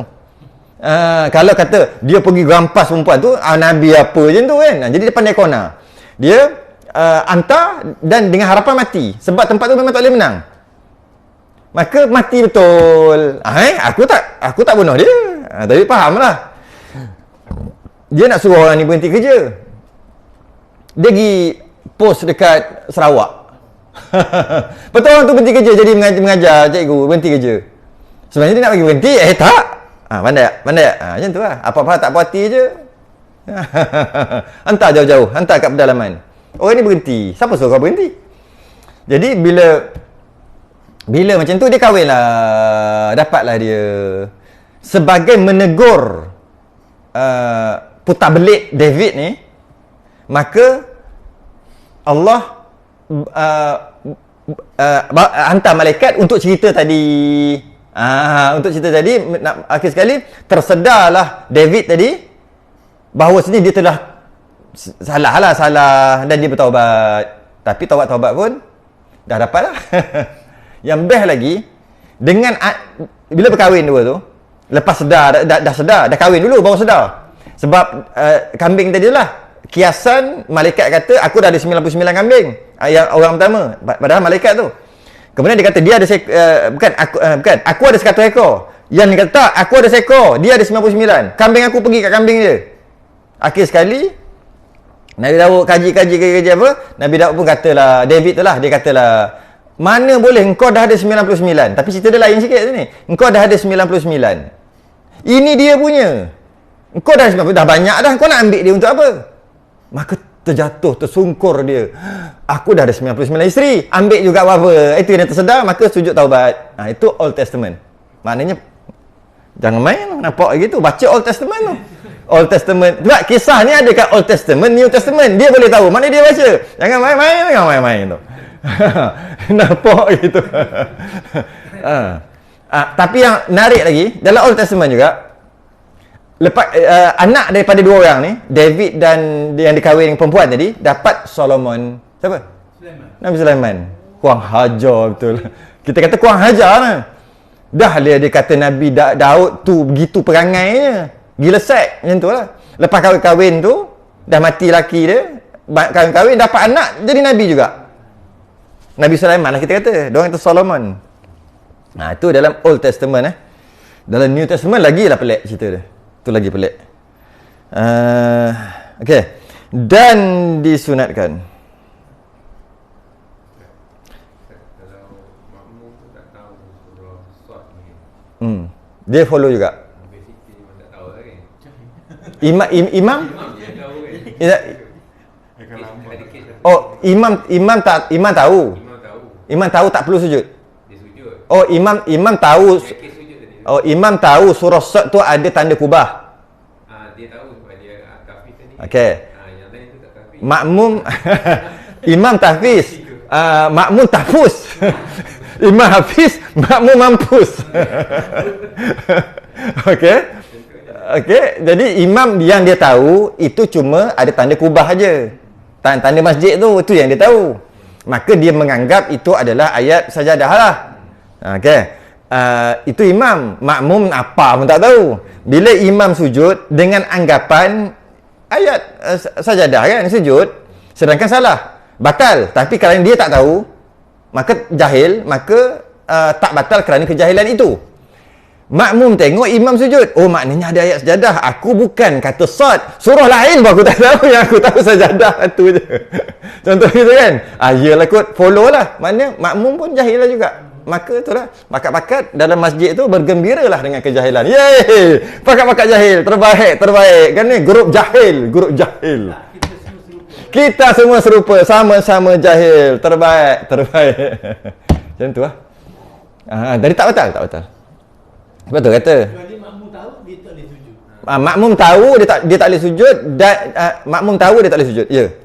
Makmum tahu tak boleh sujud. Makmum tahu ianya ayat surah Sad tu, dan makmum tahu ia bukan ayat sajadah, dan kalau sujud batal. Dia tak boleh duduk diam. Dia sujud juga sebab malu. Malu kat orang Orang aku seorang tak sujud, dia sujud, dia seorang je batal. Jadi mana kita nak? Tunggu imam bangun, follow terus imam. Lepas imam salam, sunat sujud sahwi. Makmum tadi. Yang tahulah, sunat tak wajib. Lepas salam, sunat sujud sahwi. Sebab imam buat salah, makmum kena tanggung. Pemimpin buat salah, rakyat kena tanggung tak? Tanggung, berah mahal. Okay. Geram. Sebab apa? Tadi beli apa? Semalam beli. Mahal tu. 40 lebih. Jeng. Jadi yang atas buat masalah, yang bawah memang kena tanggung lah. Imam buat salah kan? Imam buat salah iaitu sujud walaupun tak boleh sujud. Itu pemimpin buat salah yang kat depan. Tapi dia buat salah. Jadi makmum tadi lepas salam, lepas imam salam, makmum sunat sujud sahwi. Sebab menanggung kesalahan imam. Gitulah. Tapi makmum buat salah, imam tak sunat. Ya, makmum buat salah, bukan imam tak perlu sujud sahwi, malah imam tanggung kesalahan makmum. Kuatnya ketua. Kalau dia pandai adjust, berah jadi RM27 balik. 10 kilo. Jangan, tak pernah beli berah mahal macam baru ni beli. Tak pernah. First time beli. Rasa nak tukar, nak makan roti rasa. tak mau makan berah dah. Apa dia? Tu wajib tu kena tanggung tu. Tu lah. Tu wajib tu. Yalah. Rasa kalau boleh, Allah, hai, nak makan gandum lah hari-hari. Hai. Dan disunatkan sujud tilawah itu bagi orang yang sembahyang. Dan disunatkan sujud tilawah itu bagi orang yang sembahyang apabila ia bacakan ayatnya. Bila dia baca ayat, maka sunat sujud tilawah. Bila bacakan ayatnya. Dalam disunatkan sujud tilawah itu bagi orang yang sembahyang. Maksud dalam sembahyang bila baca sunat sujud juga. Itu nak beritahu, luar sembahyang pun sunat, dalam sembahyang pun sunat. Dan tiada sunat baginya kerana mendengar orang yang sembahyang ni. baginya orang yang semayang. Kerana mendengar bacaan orang lain. Orang lain tu maksud orang lain yang luar semayang. Ataupun orang lain makmum juga. Makmum bila dia dengar orang yang tak semayang baca ayat mana-mana ayat sajadah kan, tak sunat. Sebab dia makmum. Okey. Orang lain tu siapa? Orang yang tak semayang duduk kat belakang. Tak sunat. Ataupun yang baca tu makmum lain. Dia makmum sama-sama makmum. Entah macam mana dia baca kat situ. Tak kisahlah, pelik pun. Dia baca ayat sajadah. Apa hal? Maka makmum yang dengar ni, kawan di sebelah ni, tak sunat juga. Sebab tu kata, melainkan makmum apabila membaca imamnya. Hanya makmum dengar imam baca, imam baca sahaja. Itu je yang makmum sunat sujud. Kalau makmum dengar orang belakang yang entah mana-mana punya orang yang tak semayang baca, tak sunat sujud kerana dia sedang semayang. Kalau makmum tadi dengar makmum lain baca pun tak sunat sujud kerana dia tengah ada imam. Jangan dia buat pelik gitu. Tapi kalau makmum dengar atau makmum tahu imam baca, maka apabila membaca imamnya bukan kerana bacaannya. Bukan kerana bacaannya, melainkan makmum apabila membaca imamnya. Imam baca, maka makmum tadi sunat kerana bacaannya, bukan kerana bacaannya, bukan makmum sendiri yang baca. Imam baca pun sebab dia makmum, dan bukan kerana bacaan dirinya jika ia bacakan dia. Kalau dia baca sekali, dia baca, tak sunat sujud juga. Maknanya makmum yang baca tak sunat sujud. Makmum lain yang baca, dia dengar, tak sunat sujud. Orang yang tak semayang kat belakang baca, tak sunat sujud juga. Makmum tadi hanya satu je, imam baca, sunat sujud. Sunat sujud tu bukan sebab imam baca. Sunat sujud tu sebab imam sujud. Imam sunat sujud kerana baca. Makmum sunat sujud kerana imam sujud. Tu ayat dia Sorry. Makmum pergi baca. Memang bukan sunat, kalau sujud batal. Batal. Makmum baca dan sujud batal. Makmum sujud kerana imam baca batal juga. Sebab tu kata tadi, kena tengok tadi. Imam baca, maka imam baca bila sebut baca ayat sejadah lah. Sunat sujud. Makmum baca, makmum sendiri baca, tak sunat sujud. Malah sujud batal. Makmum sendiri baca. Makmum dengar imam baca, sujud batal juga. Habis itu, kenapa makmum sujud? Makmum sujud kerana imam sujud, bukan sebab imam baca. Bukan sebab bacaan imam. Ya, sebab imam sujud. Sebab ikut imam. Sujud kerana ikut imam, bukan sujud kerana imam baca. Dia nak cakap macam tu. Sebab sujud tu sunat je. Sebab sunat, ya. Sebab sujud tu sunat. Jadi, bila dia jadi makmum, automatik jadi wajib. Wajib sebab bacaan imam, bukan. Wajib sebab imam sujud. Ikut imam. Kerana ikut imam. Imam pula sujud sunat kerana baca ayat sejadah. Jadi, imam sunat sujud tilawah, makmum wajib sujud kerana imam sujud, bukan kerana bacaan imam. Kalau imam tak sujud, kita tak boleh. Kalau imam baca tapi tak sujud. Makmum kata, kalau katalah makmum sunat sujud kerana bacaan imam, jika imam tak sujud tapi imam baca, makmum bolehlah sujud. Kadang tak boleh. Sebab tu kata tadi, makmum sujud bukan kerana bacaan imam, bukan kerana mendengar imam baca. Tidak. Makmum sujud kerana imam sujud. Imam sujud kerana mendengar bacaannya sendiri, maka sunat sujud. Jadi kalau buat periksa tu, boleh silap jawab. Apabila imam sujud, apabila imam membaca ayat-ayat sajadah, makmum disunatkan sujud. Benar atau tidak? Apabila imam membaca ayat sajadah, makmum disunatkan sujud. Kita akan fikir, bila baca sajadah mesti imam sujud. Maka salah pangkah. Tak sunat sujud dengan bacaan imam. Tu dia kata. Dan bukan kerana bacaan dirinya jika ia bacakan. Melainkan makmum apabila membaca imamnya bukan kerana bacaannya. Apabila membaca imam bukan kerana bacaannya. Apabila membaca imamnya, imam baca, makmum sujud bukan kerana bacaan imam. Makmum sujud sebab ikut imam. Tu. Dan bukan kerana bacaan dirinya. Kalau dirinya sendiri baca pun bukan lagi lah. Bukan sujud kerana dia sendiri baca. Jika ia bacakan dia, kalau dia baca. Imam baca, dia baca sekali. Lepas tu imam sujud, dia sujud. Kenapa kau sujud? Sebab aku baca. Batal. Kenapa kau sujud? Sebab imam baca. Batal. Kenapa kau sujud? Sebab imam sujud. Betul. Detail aja. Biasa kita faham lah benda ni. Habis dah cerita. Jadi tadi cerita nak cerita. Dengar cerita dia. Kisah. Dia nak mari-mari hukum balik. Tadi cerita. Cerita tu yang nak cerita. Sekarang ni hukum. Macam mana? Lepaslah. Sujud syukur lah. Sujud syukur. Sebab dengar cerita buat apa? Yang ini dengar hukum. Maka itu lagi afdal. Sebab tu dia mari duduk balik. Alhamdulillah. Sujud syukur. Dia faham ke tak faham cerita ni? Apa benda pula? Okey, tak apa. Biarkan. Dia ada Khamis 99 tau. Oh, kambing 99. Nak ambil kambing bola pula lain satu. Marahlah kawan ni. Dah zalim aku. Itulah kisah tadi. Pinga-pinga ni cerita apa ni?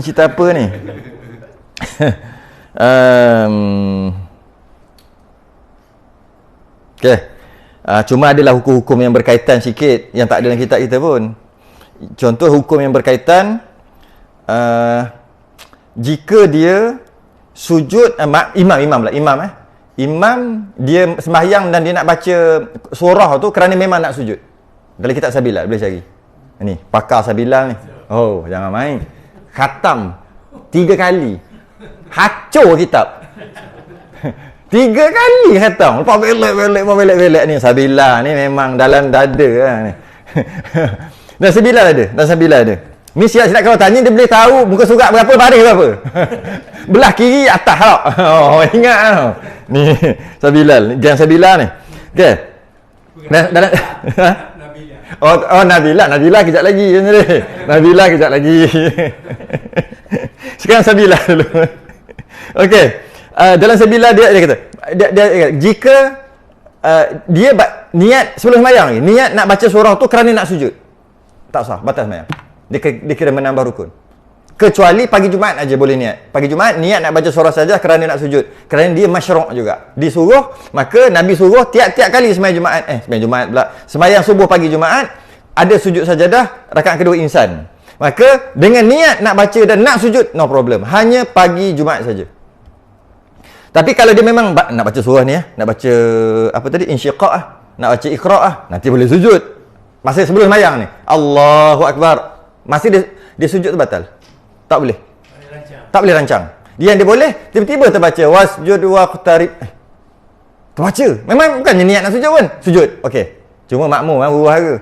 Tu je lah. Ataupun dia jenis baca ikut turutan ni, macam budak tahfiz yang tarawih kan, baca ni dah tahu dah lepas ni ada, tapi dia baca bukan sebab nak sujud. Dia memang bacaan dia senang habis satu Quran Ramadan solat tarawih. Itu tak apa juga. Sebab dia ada 2 niat. Yang pertama niat nak ikut turutan baca, yang kedua niat kerana nak sujud. Bila ada 2 tak apa. Yang tak boleh niat baca kerana nak sujud. Tak boleh. Tak boleh dengan masuk batal sembahyang. Dia kira menambah rukun.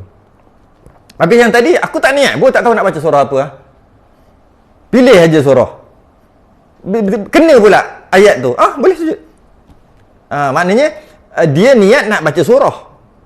Dalam masa yang sama bila dia dah letak dah surah tu, kebetulan adalah. Oh, kalau ada boleh sujud. Tapi dia bukan niat nak sujud. Dia niat nak baca surah. Kemudian kebetulan ada, dia fikir sujud, no problem. Tak ada masalah. Ataupun dia baca satu surah lepas satu surah ikut ayat, ikut turutan. Bila sampai memang niat nak baca, iyalah, ikut turutan, dan niat nak sujud juga, tak ada masalah. Pagi Jumaat no problem. Memang di masyru', memang disunatkan. Sebab warid. Kalau ada warid sila. Tak ada masalah dengan niat. Tapi kalau tidak, tak boleh. Tak boleh. Sebab dia ada niat sebelum tu lagi. Dia kira menambah rukun. Dia kat Sabilal ada. Macam mana dia nak bolehkan juga? Dia kena niat sungguh-sungguh macam ni. Aku nak baca surah dan nak sujud. Berkena ada benda tu. Bukan nak sujud semata-mata. Dan tak Sabilal kata. Jadi macam mana? Boleh tak sebelum sembahyang memang dah niat? Boleh. Tapi dia kena jelas sungguh lah. Okey. Rakaat pertama nak baca Fatihah, lepas tu nak baca surah. Nak baca surah. Dan surah tu ada ayat. Dan aku nak baca surah. Kuat kat situ. Bukan aku nak sujud. Aku nak sujud tilawah dalam sembahyang. Bukan tu. Dia kuat dekat baca surah. Walaupun dia dah niat sebelum sembahyang. Senang sebut kat mulut kan. Ulama kita senang lafaz lah. Sahaja aku dalam hati lah membaca surah dengan niat sunat membaca surah, dan ada sujud dalam tu. Sebut di hati, sebut di mulut kalau sebelum sembahyang. Maka masuk hati. Bila macam tu, boleh baca.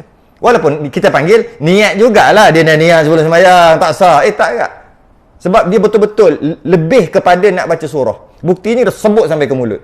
Kalau tak reti sangat nak buat lah. Lepas tu ulama' kita senang kan. Bab niatnya senang je.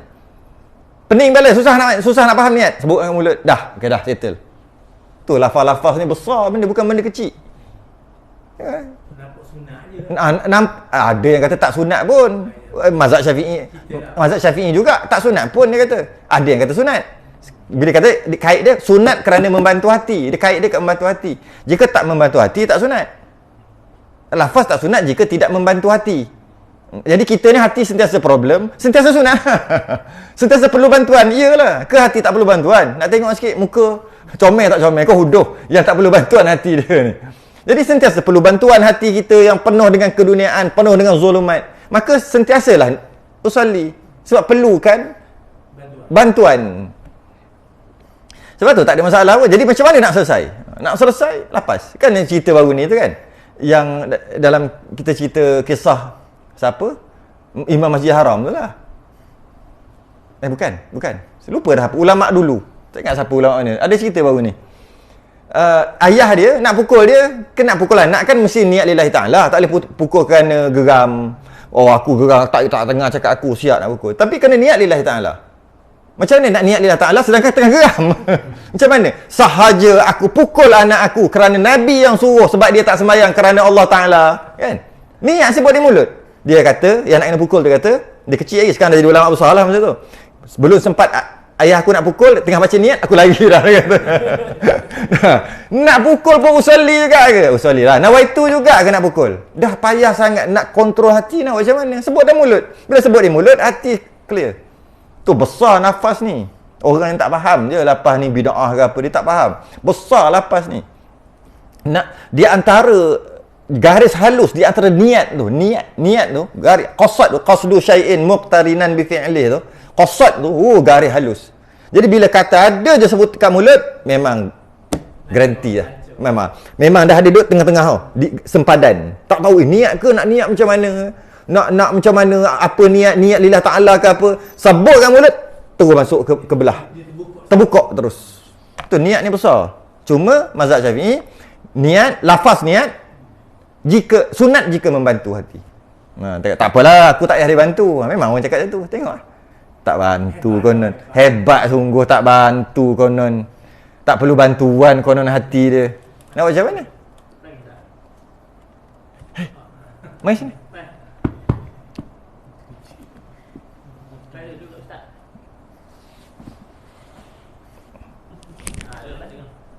Nak mic? Dari sini. Mana ayah? Ayah mana? Daddy mana daddy?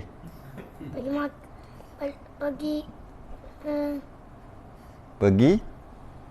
Habis seorang-seorang datang sini? Tak takut ke? Pergi kedai makan. Dia tinggal adik seorang-seorang? Mak tak bagi. Mak tak bagi. Duduk sini je lah. Bahaya duduk kat luar. Duduk boleh? Tapi kalau tak nak balik, saya balik. Ayolah, nak balik nanti kita balik lah. Sebelum balik kita pergi makan-makan dulu. Boleh? Jangan duduk situ. Seorang lah. Beranilah. Ajiz tak? Itulah. Relax lu kat sini. Bersila. Okey. Boleh sambung? Okey. Bawa besar ni. Kita sambung. Dia suruh sambung, kita sambung. Jadi nak cerita tak? Tak nak? Tak apa lah. Okey. Jadi hari ni ada ini iklan. Ya, ada iklan hari ni. Hari ni kita ada iklan. Masuk dalam TV. Dah kena senyum masuk tu. Semua ramai orang tengok. Jangan bergerak sangat-sangat nanti tu. Orang duk cakap apa. Okey. Sambung kat mana ni? Maka jika tau. Maka jika sujud imam. Betul Okey, kat situ. Cuma kita ada beberapa perkara lagi sebelum kita masuk kat situ. Kita mula kat sini. Okey. Okey. Baik. Okey.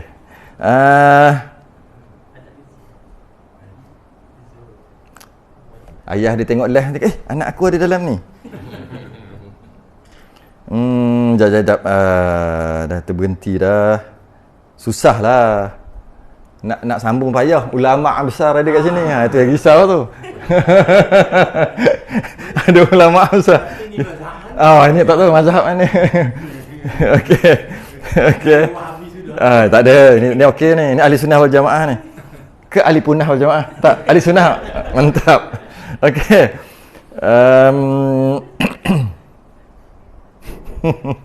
Okey. Sekejap. Okey. Baca tu baca ayat penuh aja, baca ayat penuh. Okey. Macam mana pula sikitlah kita berhenti kejap dalam baca ni. Pernah tak dengar sebab dia ada kena dengan surah Sajadah. Pernah tak dengar tak perlu baca tiap-tiap Jumaat, pagi Jumaat, subuh jangan baca selalu. Sebab Nabi pun tak buat selalu. Pernah dengar? Kalau baca juga takut makmum, takut orang ingat wajib. Pernah dengar? Pernah dengar? Pernah dengar? Tapi dia tengok masjid semua je tu tak ada. Tak apalah tak apalah yang masjid buat semua, tak apalah masalah. Cuma nak beritahu pernah dengar tak cerita tu? Kita nak ulas cerita tu ni. Belum tentu betul atau salah, belum lagi. Sabar dulu, kita ulas dulu. Pernah dengar jangan buat selalu sebab Nabi tak buat selalu. Kalau buat juga bimbang takut makmum ataupun orang kata wajib, jadi dia menyusahkan. Kan? Betul tak? Boleh terima tak? Nabi nak cerita hukumnya dah. Alah, itulah. Kalau kita nak balas kan? Kat sini. Kat bawah. Kalau kita nak balas. Yang Nabi cuma tak nak beritahu hukum, takkan nak buat kali-kali, cuma nak bagi tahu hukum. Habis yang tarawih. Kan? Tarawih Nabi buat 3 hari je. 25, 27, 29 ataupun 20 macam itulah. 3 hari je lah Nabi buat. Tapi kenapa kita buat hari-hari? Nanti kawan kata tarawih wajib. Boleh? Nabi buat berapa? 8. Dekat rumah 2 tambah lagi. Tambah lagi Nabi buat sikit, tambah kat rumah sikit. Kita janganlah buat kat masjid semua. Takut nanti orang kata wajib buat kat masjid semua. Buat kat rumah separuh. Pasal buat kat rumah balik duduk tidur saja. Nampak? Tak, kita nak guna alasan yang sama. Kita nak beritahu alasan tu sangat tak boleh pakai. Nak ya? Bukan. Jadi cuma itulah. Tak boleh guna alasan itu. Takut makmum kata wajib, masyarakat kata wajib. Okey. Imam biasa sembahyang pakai kepiah. Nanti kalau takut duk pakai kepiah, pernah tak pakai topi sudu? Kena sekali-sekali pakai topi sudu. Sebab apa? Sebab nanti takut orang kata wajib pakai kepiah. Boleh tak terima alasan tu? Tak boleh. Terima alasan takut masyarakat ataupun makmum kata wajib tu tak boleh pakai. Kenapa tak boleh buat tahlil lepas kematian? Sebab nanti kematian nanti orang ingat wajib buat. Tak boleh pakai. Kaedah tu tak boleh pakai. Tak nak buat, tak payah buat. Tapi kaedah tak boleh pakai. Jangan buat kerana takut nanti masyarakat keliru, masyarakat ingat wajib. Kalau kat Kelantan dia bagi duit tau. Sini bagi duit tak sembahyang jenazah? Tak bagi tak? Dulu ada. Orang lama ada. Kelantan ada. Sampai sekarang Ismail dapat. Kalau imam dapat 3 sampul. Makmum dapat 1 sampul. Yang orang duk mengata tu lah. Dia kata apa? Dekat pasar malam ada jual kepak. 4 kepak 10. 4 kepak RM10. Tak pernah dengar? Peribahasa tu. Bukan peribahasa, itu dia panggil kurang ajar bahasa. 4 kepak RM10. Kan chicken wing 4 kepak RM10 dekat pasar malam. Dekat masjid pun ada. 4 kepak 4 kali sembahyang jenazah. Kurang ajar. Ini cerita di Kelantan lah. Orang apa dia macam menganyi. Dia kata, tu apa dia tu? Tengok tu. Nak piti. Dia kata nak piti. Sebab apa? Solat jenazah. Tu kan. Tak yang bagi duit tu bukan wajib. Tak boleh buat. Sekali-sekala kena bagi duit. Macam mana? Tak, nak bagi ya. Boleh tak? Jangan duduk buat sangat. Sebab takut nanti orang kata wajib menyusahkan orang si mati, keluarga si mati. Boleh tak? Alasan tak nak buat tak apa. Alasan tu jangan pakai, tu aja. Lepas sembahyang wirid tu. Sekali-sekala tukarlah wirid lain. Tak, kita lepas sembahyang elok je wirid. Tak apa tukar wirid. Malah tak pun bangun terus. Kenapa imam tiba-tiba bangun kali ni? Tak boleh buat selalu sangat. Sekali-sekala kena buat. Sekali-sekala kena tinggal. Takut orang kata wirid wajib. Ada tak? Mana ada? Mana ada istilah tak boleh buat kerana masyarakat takut masyarakat anggap wajib. Tak ada istilah tu. Tak ada. Malah betapa jahilnya masyarakat yang dia sendiri dia kata dia bimbang nak sembahyang pagi Jumaat tu kan, subuh tu, takut masyarakat kata wajib. Mana dia tahulah. Sebab tu dia kata jangan sembahyang sangat. Sekali-sekala je atau kena tinggal juga.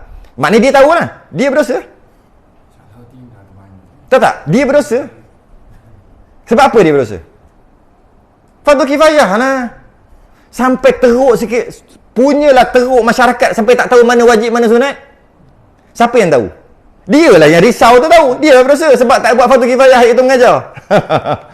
Dia kata tak boleh masyarakat nanti. Masyarakat. Maknanya semua orang bodoh. Dia seorang cerdik. Jadi kita tanya balik. Macam mana masyarakat boleh jadi bodoh sungguh ni? Wajib pun tak tahu. Sunat pun tak tahu. Macam mana? Macam mana jahil sangat masyarakat? Tapi siapa yang tahu? Mu tahu. Kenapa tak ajar? Bila jadi dia tak jadi fardu kifayah dah, jadi fardu ain dah sebab dia seorang. Sebab dia kata dia seorang je tahu.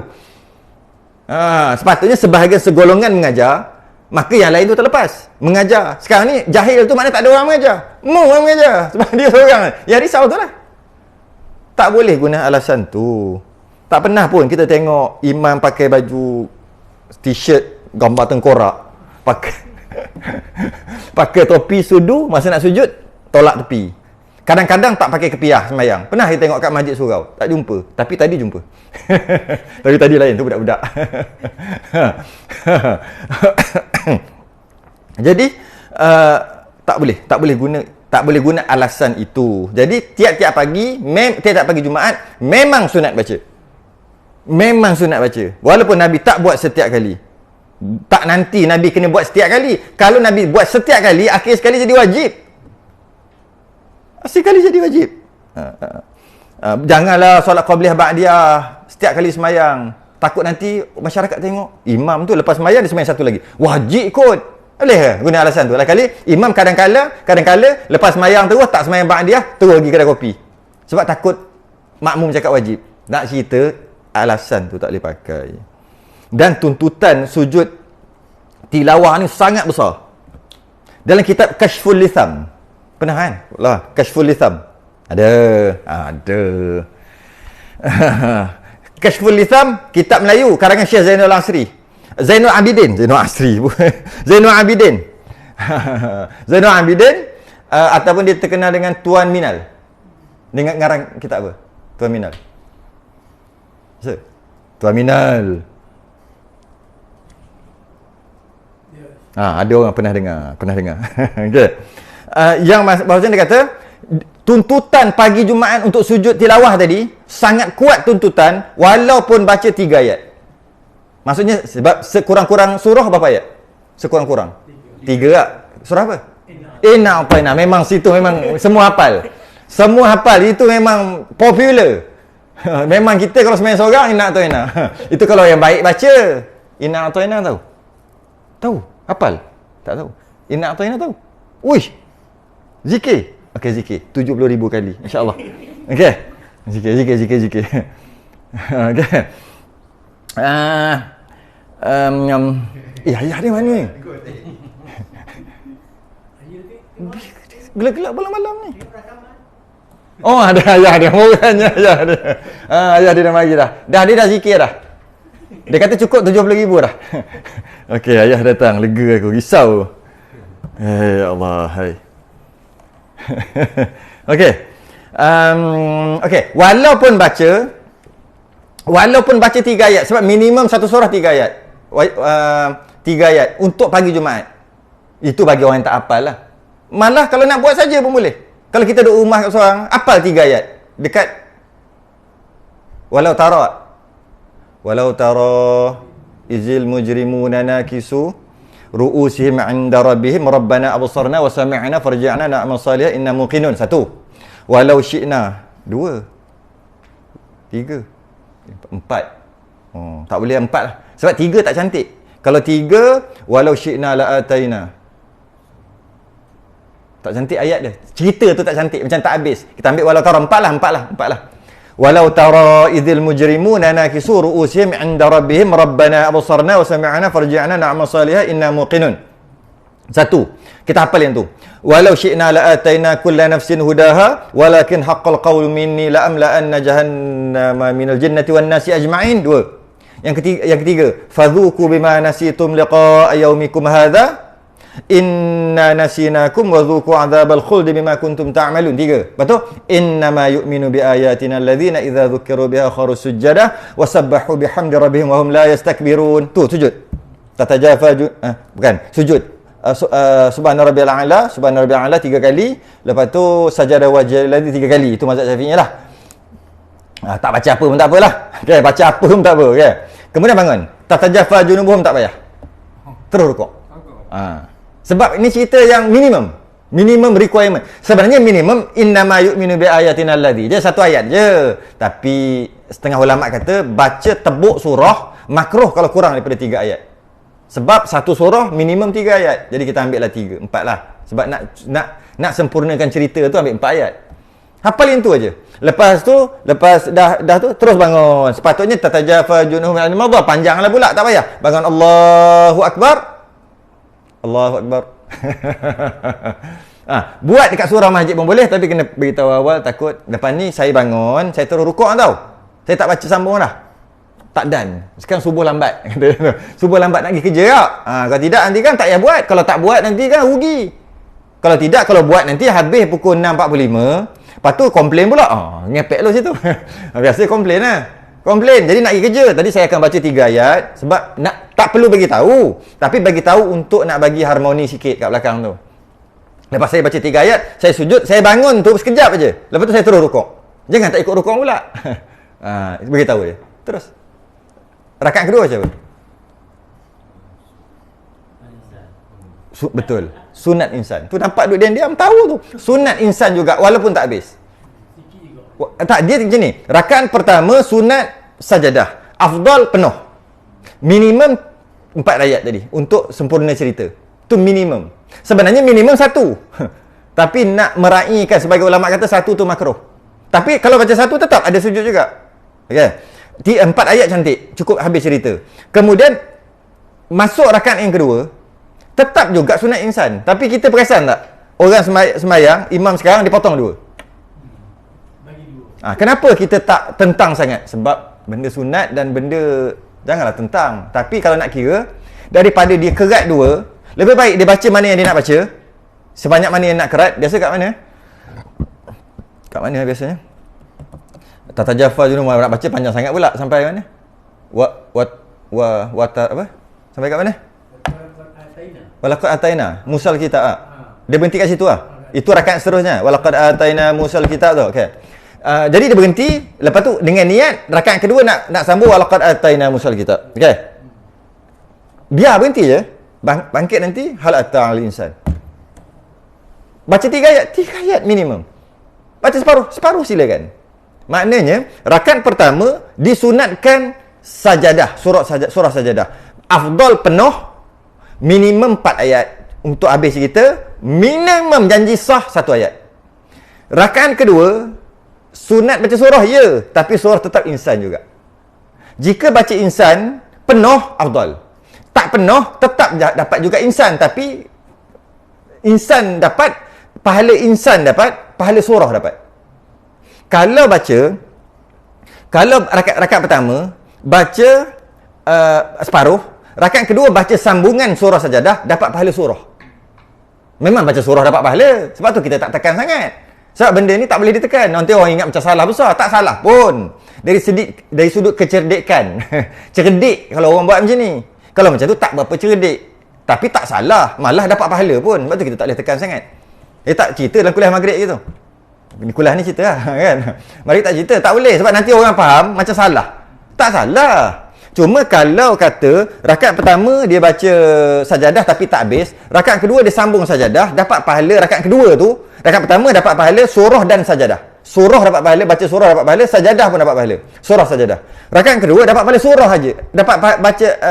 Dapat pahala baca surah saja. Tapi kalau baca insan, dapat pahala baca surah dan insan khusus. Gitu. Jadi sambung ni itulah. Kalau baik baca sikit-sikit. Ayat pertama sampai ayat kelima surah insan. Cukup. Janji dapat surah, dapat insan. Lebih afdal. Malah okay? Dia masbuk rakaat kedua masuk. Dia dengar insan. Dia dengar insan je. Rakaat kedua ditambah rakaat sunat sajadah. Baca surah sajadah ataupun tak boleh baca penuh 4 ayat tadi. Tak 3 je 4, 1 ayat. Tak apalah ulama kata makruh tu, biar ulama ada kata tak makruh pun. 1 ayat. Baca lepas tu sujud. Bangun balik rukuk. Lepas tu lepas rukuk Allah mahdini. Yalah. Pelik tak? Sembahyang innama yu'minu bi ayat. Tengah baca berdiri lepas baca amin innama yu'minu bi ayatina alladzina idza dzukiru biha kharu sujud wa sabbahu bihamdi rabbihim wa hum la yastakbirun. Allahu akbar. Sujud. Lepas tu Allahu akbar. Lepas tu Allahu akbar. Lepas tu sami Allahu liman hamidah. Allahumma hdini. Apa punya sembahyang dah. Pelik bunyi. Memang pelik Jadi tu lah. Nak bagi tahu kuatnya tuntutan baca. Malah kalau katalah pada rakaat yang kedua dia langsung tak dapat insan, dapat tahiyat akhir. Dapat tahiyat akhir teruskan macam biasa, tak boleh. Rakaat kedua imam tak baca insan. Gitu. Kalau dia dapat tahiyat akhir, dia tambah nanti rakaat pertama baca sajadah, rakaat kedua insan, settle lah. Imam tak baca sajadah, imam baca yang lain pula tiba-tiba rakaat kedua. Imam nak sujud je. Rakaat pertama dah sujud, dah dapat sujud, rakaat kedua baca wadduha. Macam tu contoh kan, dia baca wadduha. Dia masbuk. Makmum tadi masbuk, masuk dapat wadduha. Bila imam salam, makmum tambah satu kan.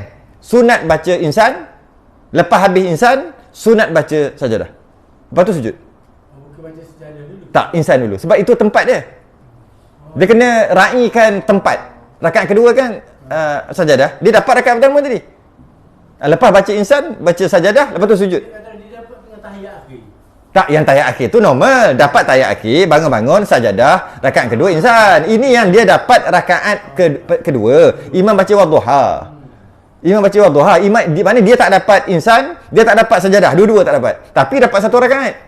Bila dia bangun rakaat kedua, nak sambung lepas imam salam, yang tinggal satu rakaat. Macam mana nak buat? Tetap tuntutan insan dan tuntutan sajadah sangat kuat sehingga kan baca juga dua-dua. Nak baca mana dulu? Tengok tempat siapa punya. Rakaat kedua siapa punya? Insan. Dahulukan tuannya. Insan dulu. Lepas pada tu, sunat qadha. Qadha surah sajadah. Baca, atas yang sujud. Bangun balik, sambung tatajafa junuhum anil madha. Habiskan, rukuk, i'tidal, kunut. Terus.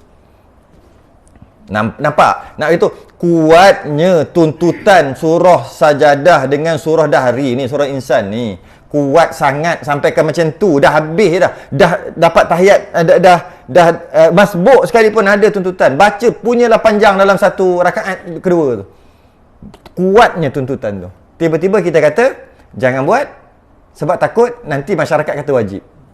Mana? Tak pernah tengok lagi. Ya. Sebab kalau buat tu memang Kalau macam kejap sebelum dah teringat, simpan soalan tu. Dan bukan hanya pada solat ni, surah ni aja, pagi Jumaat aja. Yang lain pun sama. Contoh dia dapat dia dapat rakaat ketiga imam. Solat 4 rakaat.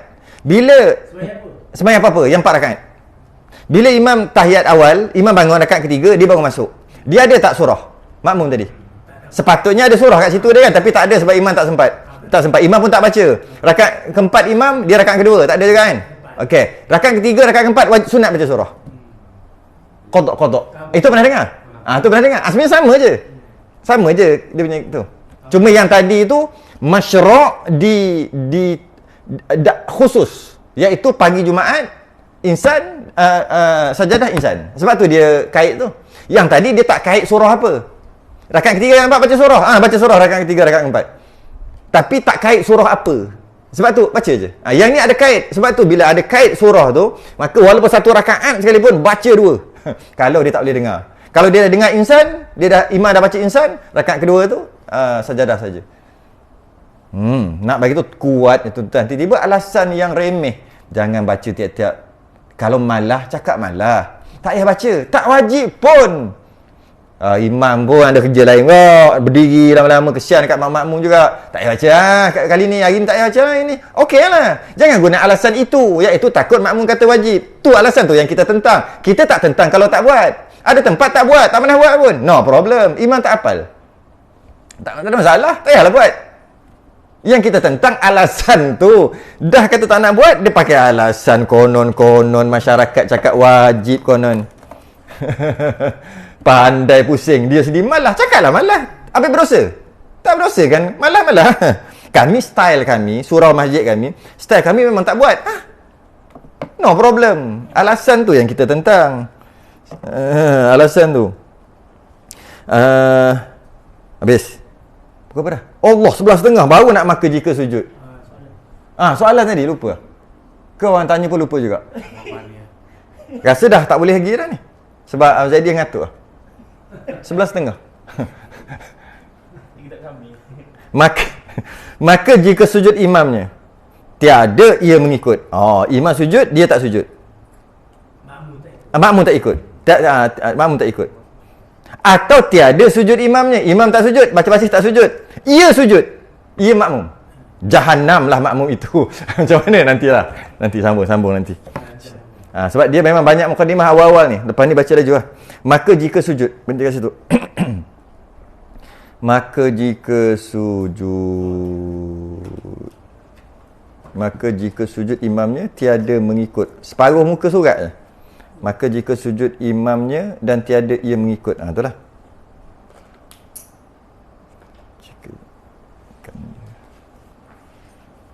Wallahu a'lam. Kita sering tasbih kafarah dan suratul subhanakallah wa hamdika. Asyhadu an la ilaha illa anta alladzina amanu. Assalamualaikum warahmatullahi